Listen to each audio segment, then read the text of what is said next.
なら白旗打ってこい。笑わせんじゃねえよ。何の冗談だ。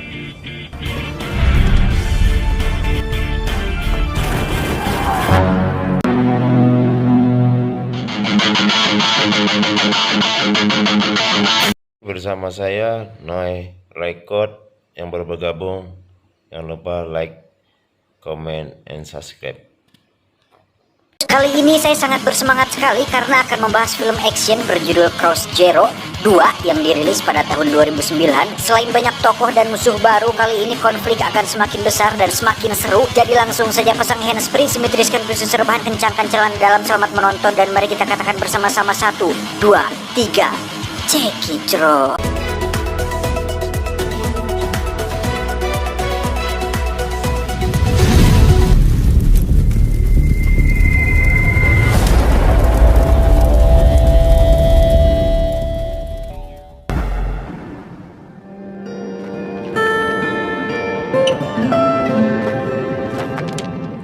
Melanjutkan film Cross Zero sebelumnya, kisah diawali dengan memperlihatkan sang murid terkuat di sekolah SMA Sujuran, siapa lagi kalau bukan Takia Genji. Dengan postur tinggi dan rambut semi mohawk yang diikat ke belakang, Genji terlihat menantang Rindaman, sang murid monster yang pernah mengalahkan 50 orang hanya sendirian saja, di mana Genji sudah berkali-kali menantangnya bertarung dan hasilnya selalu saja kalah. Alasan Genji terus melakukan itu adalah untuk membuktikan ke seluruh murid di sekolah Sujuran bahwa dialah yang paling kuat, yang mana jika dia menang melawan Rindaman, tentu semua murid di sekolah Sujuran akan tunduk dan bergabung dengan kelompoknya.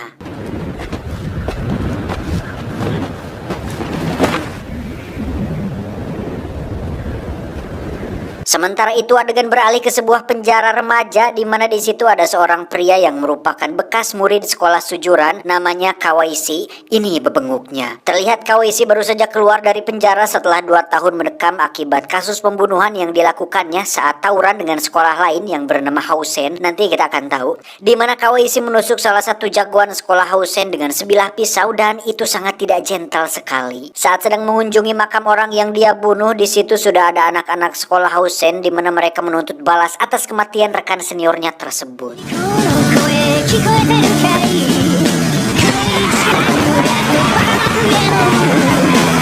Kawaishi pun lari sampai di base camp seri Jawa, di mana anak-anak Hausen gagal mendapatkannya, karena perlu kita tahu bahwa sekolah Sujuran dan Hausen memiliki sebuah perjanjian damai, di mana kedua sekolah tersebut sepakat untuk tidak lagi tawuran.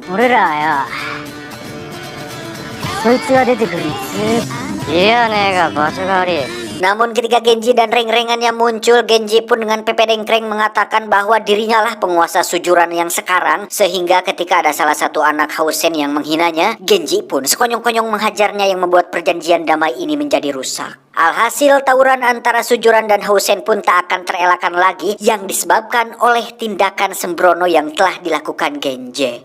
Dan inilah Cross Zero 2.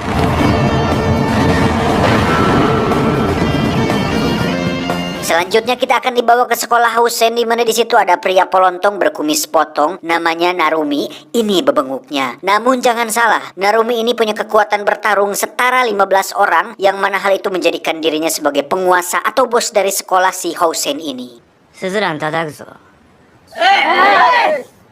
Saat sedang berdiskusi tentang rencana mereka menyerang Sujuran, tak lama muncullah seorang bocah polontong bernama Washio Gota. Ini rerainya. Di mana si Gota ini merupakan bekas murid sekolah Sujuran yang keluar akibat tidak bisa mengalahkan seri Jawa, dan si Gota memutuskan untuk bergabung bersama Narumi dan sekolah Hausen untuk membalas dendam sakit hatinya kepada seri Jawa dan sekolah Sujuran.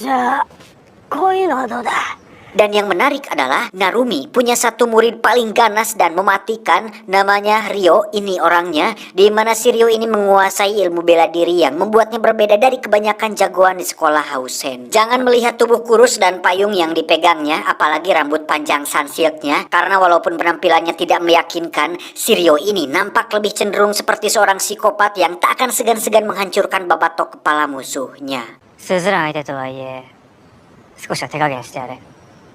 Kembali ke Genji yang terlihat menemui Seri Jawa untuk membahas tentang tawuran dengan sekolah Housen, yang mana Seri Jawa nampak tidak ingin ikut campur dengan tawuran tersebut karena Genji sendirilah yang pertama memulai semua ini. Di sisi lain, Narumi terlihat sedang latihan bersama para anak buahnya, kemudian tak lama muncullah seorang pemuda yang lebih mirip seperti seorang boyband Korea, namanya Tatsuya.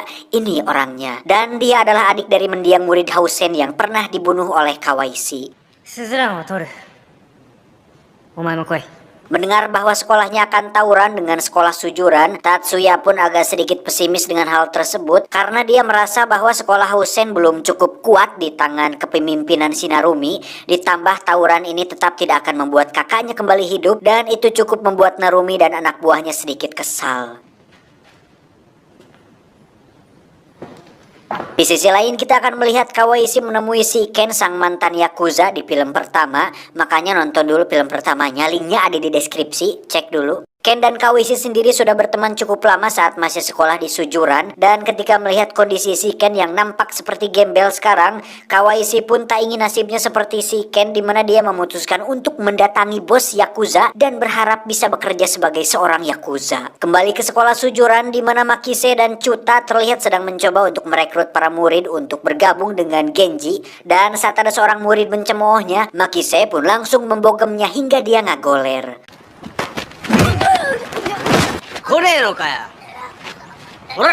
Tak lama dia pun mendapat telepon dari gebetannya yang merupakan masih anak SMP, di mana Makise diajak untuk berkencan, yang membuat si Joninya langsung berdiri. Dengan cepat Makise pun membeli sebuah kondom, di mana hal itu membuat si Joninya tidak karuan dan semakin tidak paruguh, yang membuat seorang wanita pejalan kaki keheranan.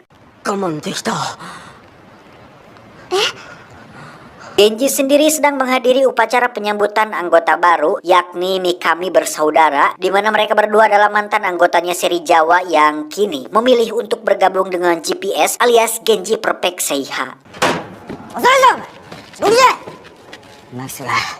Kembali ke Makise yang terlihat sudah berada di kolong jembatan, di mana dia sedang mempersiapkan sebuah jebakan menggunakan ular mainan, di mana hal itu dimaksudkan untuk menakuti gebetannya agar Makise mendapat pelukan darinya. Saat si gebetan datang, jebakan itu pun berhasil membuatnya mendapat pelukan, untuk kemudian Makise mengajak si gebetan duduk di pinggir sungai. Hingga saat si gebetan duduk, Makise pun langsung naik hasrat tatkala melihat paha mulus si gebetan, dan karena sudah tidak tahan, Makise pun berniat untuk langsung merontoknya, tapi tiba-tiba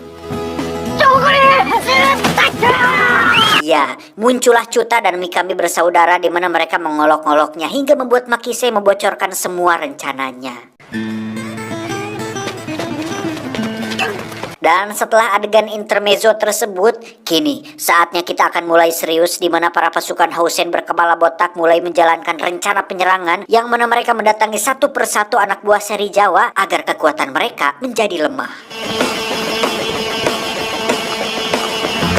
Dimulai dari anak buah Seri Jawa paling kuat, yakni Soji, yang memiliki kemampuan bela diri judo, di mana dia dan beberapa rekannya dikeroyok habis-habisan sampai membuat mereka semua tak berdaya. Dan akhirnya kita akan melihat betapa ganasnya si rambut panjang berpayung alias Sirio, di mana dia dengan brutalnya menghajar Soji menggunakan lutut, yang membuat Soji harus kritis dan mendapat perawatan 2 bulan di rumah sakit.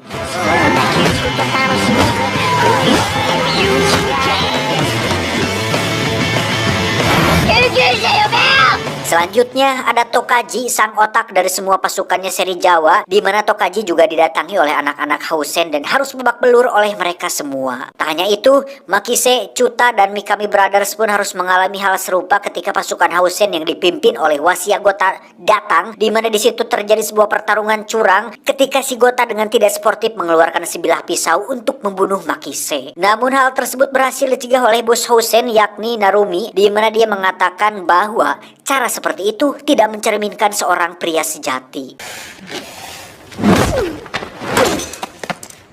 Singkat cerita, esok pagi pun tiba.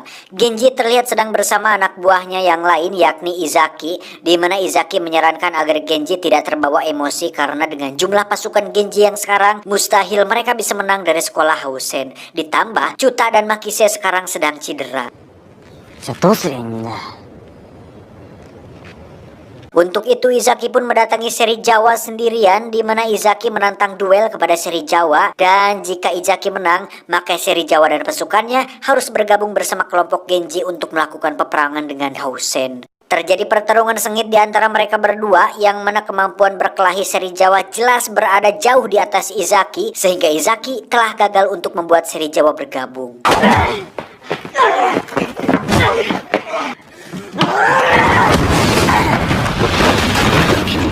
Di sisi lain, Kawaishi terlihat mendatangi bos Yakuza yang merupakan mantan bosnya Shiken di film pertama, yang mana tujuan dia datang ke sana adalah untuk meminta bergabung menjadi anggota Yakuza, dan Kawaishi ditawari untuk membunuh bos Yakuza saingannya alias ayahnya si Genji.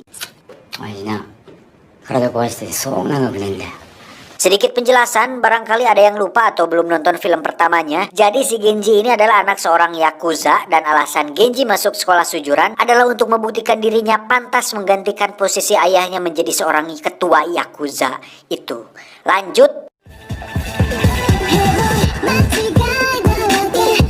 Genji sendiri tengah berada di sebuah bar tempat biasa dia mabok amer, dan tak lama dia pun dipanggil oleh ayahnya ke bawah untuk menanyakan statusnya di sujuran, apakah sudah menjadi jagoan atau belum. Namun karena Genji sedang loba pikiran, dia pun hanya menjawab iya-iya saja, untuk kemudian sang ayah meminta Genji memukulnya, tapi karena sudah mabok berat, justru Genji lah yang harus kena pukul.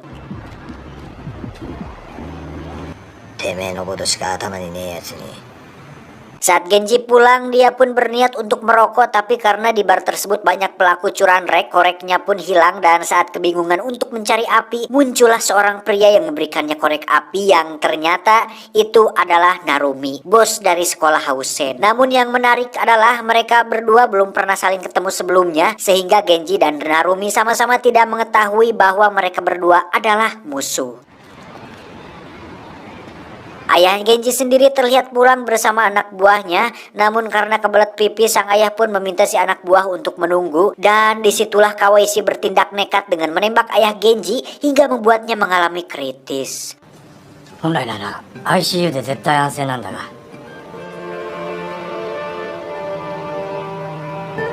Kabar ditembaknya ayah Genji pun masuk ke berita utama, karena sebagai seorang bos Yakuza, ayah Genji cukup populer di kota tersebut, dan saat Ken mendengar kabar itu, dia pun langsung sadar bahwa kejadian tersebut pasti ada hubungannya dengan si Kawaishi, untuk kemudian dia memutuskan untuk pergi menemuinya. Oh iya,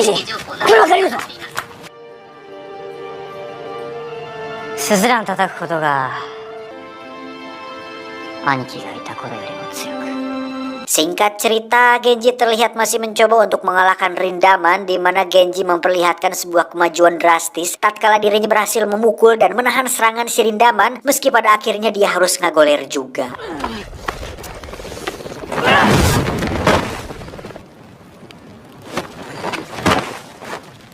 Saat malam hari, kita akan melihat perbuatan bodoh yang dilakukan oleh si Wasyo Gota, di mana dia nekat membakar sekolah sujuran yang membuat seluruh gedung hancur lebur. Perbuatan si Wasyo pun mendapat pertentangan dari anak-anak Housen sendiri, karena tindakan tersebut dinilai tidak sesuai dengan moto mereka, yakni bertarung seperti pria dengan titik sejati.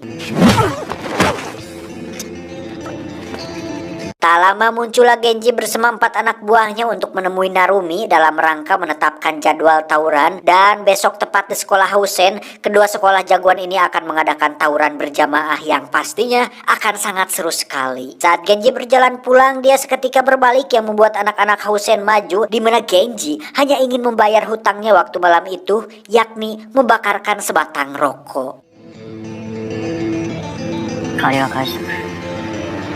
Sepulangnya dari sana, Genji pun langsung mengumumkan bahwa dirinya akan menyerang sekolah Housen besok hari, dan walaupun mereka semua tidak mau bergabung dengan kelompoknya, Genji berharap agar mereka mau meminjamkan kekuatan untuk sebentar saja untuk sama-sama berjuang demi kemenangan sekolah sujuran.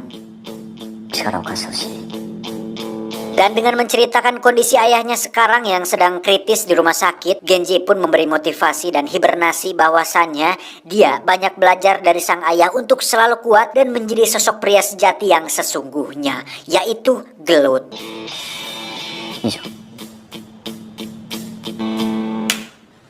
Dan dengan semua kesibukan Genji, dia pun tak sadar bahwa saat ini ayahnya sedang dalam keadaan bahaya karena Kawaisi terlihat menyamar sebagai salah satu pengunjung untuk membunuh ayahnya Genji sampai kali ini benar-benar tewas. Namun beruntung hal itu berhasil digagalkan oleh Ken yang datang untuk mencegah perbuatan Kawaisi. Di mana saat anak buah ayahnya Genji datang, Ken pun memohon untuk memaafkan perbuatan si Kawaisi. Dan ketika mereka akan dibunuh, ayah Genji pun tiba-tiba sadar untuk kemudian menyuruh anak buahnya untuk membiarkan mereka berdua pergi sebagai balas budi atas apa yang telah Ken perbuat di film pertamanya. Singkat cerita, esok pagi pun tiba. Genji terlihat bersama gengnya sudah bersiap untuk berangkat menuju tawuran di Hausen. Namun karena pidatonya kemarin kurang menggugah hati para siswa, Genji dan kawan-kawan harus menerima fakta bahwa mereka harus berjuang sendiri untuk mengalahkan sekolah Hausen.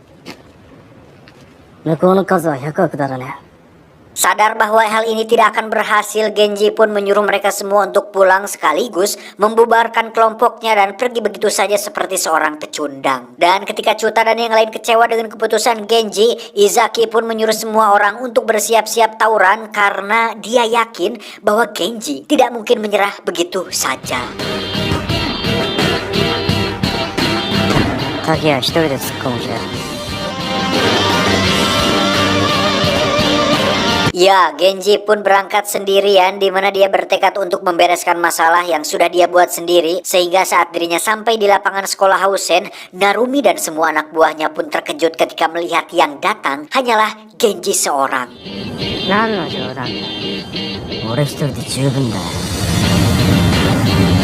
Setelah ngerenghap sekali, Genji pun langsung lari menghadapi puluhan pasukan Hausen di mana Genji dengan kerennya menghajar mereka semua tanpa rasa keeng sedikit pun.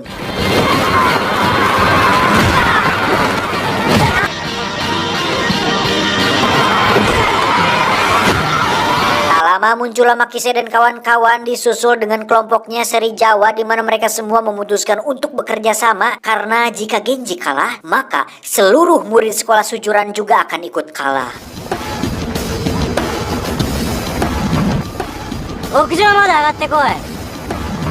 Dan setelah semua siap untuk berperang, Genji pun mengatakan, "Ora!"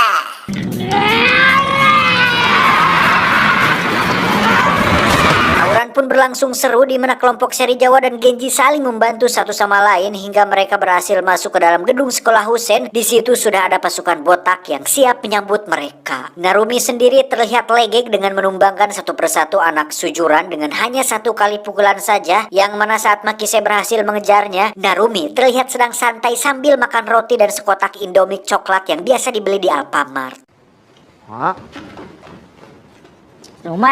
Narumi pun menyuruh pasukannya untuk keluar dan mengurus yang lain, sementara dia akan duel dengan Makise yang membuat Makise tak berdaya.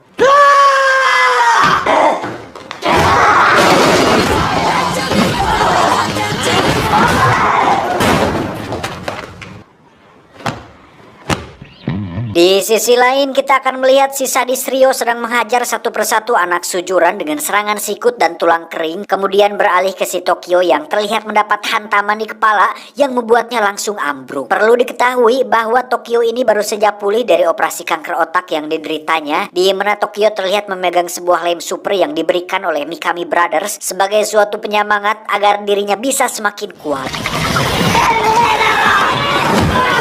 Dan saat lemnya dicerotkan, Tokyo pun bangkit dan langsung murang-maring dengan menyerang musuh menggunakan dagoran kepalanya. Sementara itu Genji dan Seri Jawa terlihat bersama untuk naik ke atap gedung. Namun di situ sudah ada Shiryo yang mengatakan bahwa hanya Genji lah yang boleh lewat dan Seri Jawa harus duel dengan dia jika ingin melewati tangga tersebut.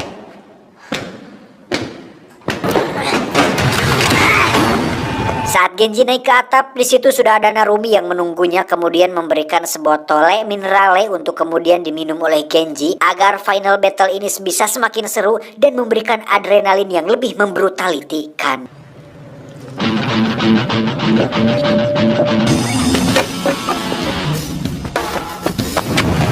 Sementara final battle berlangsung, teman-teman Genji yang lain pun terlihat masih bertarung dengan para kroco-kroco Hausen. Dan setelah berhasil menumbangkan mereka semua, Tokyo pun teriak,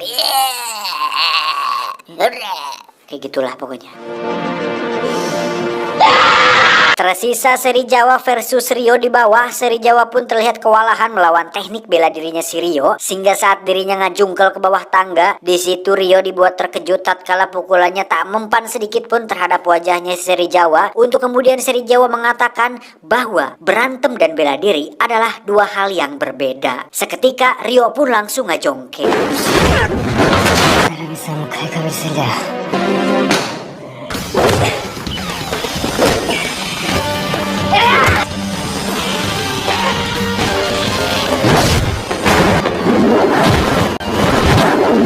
Setelah yang di bawah sudah berhasil menang, kini tinggal duel Genji dan Narumi lah yang tersisa, di mana mereka saling pukul satu sama lain yang membuat pertarungan saat ini masih imbang.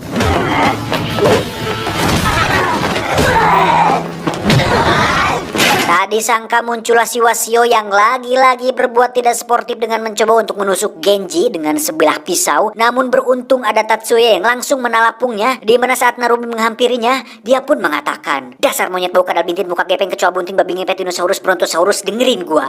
Please nonton aja, jangan ikut campur, oke?"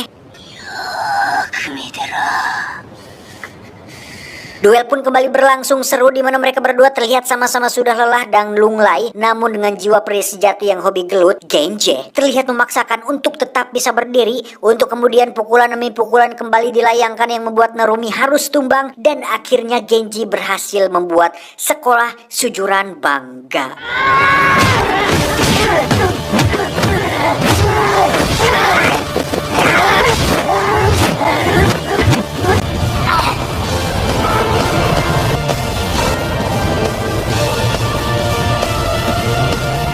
Setelah berhasil menang tawuran, mereka terlihat berjalan dengan bangganya tanpa memikirkan akan lulus atau tidak, akan menjadi apa nanti kalau sudah dewasa. Singkat cerita, beberapa bulan setelah tawuran tersebut, kini tibalah saatnya hari di mana seri Jawa dan anak-anak kelas 3 akan meninggalkan kenangan di sekolah Sujuran karena akan lulus. Dan di hari sebelum mereka lulus, Genji terlihat masih mencoba untuk menantang Rindaman dan optimis bisa menang darinya. Makan nggak?